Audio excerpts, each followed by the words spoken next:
కలిసొచ్చే కాలం వస్తే నడిచొచ్చే కొడుకు పుడతాడని అనుకోకుండా ఆయిల్ ఫామ్లు అంటే మామూలుగా ఇదివరకు మామిడి పంట పండించేవాళ్ళు దాని మీద ప్రతి ఏడాది సమస్య వస్తుందనే తీసేసి ఆయిల్ ఫాములు పెట్టిన వాళ్ళు బోల్డ్ అంతమంది. అట్లాగే మెట్ట ఏరియాలో ఆయిల్ ఫాములు పెడితే ఒకసారి ఒక 3-4 ఏళ్ల పాటు దాన్ని పోషిస్తే ఆ తర్వాత అదే మనల్ని పోషిస్తుందని పెట్టిన వాళ్ళు ఉన్నారు.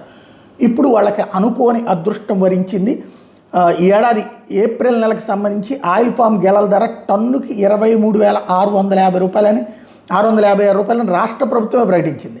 ఈ మేరకు ఉద్యానవన సంచాలకులు శ్రీనివాసులు ఉత్తర్వులు ఇచ్చారు. రాష్ట్ర చరిత్రలో ఎన్నడూ లేనంత రికార్డు స్థాయి ధర. ఆయిల్ ఫామ్ సాగులో రాష్ట్రం ముందంజలో ఉంది. సుమారు 2.11 లక్షల మంది రైతులు 2.82 లక్షల హెక్టార్ల విస్తీర్ణంలో ఆయిల్ ఫామ్ సాగు చేస్తున్నారు.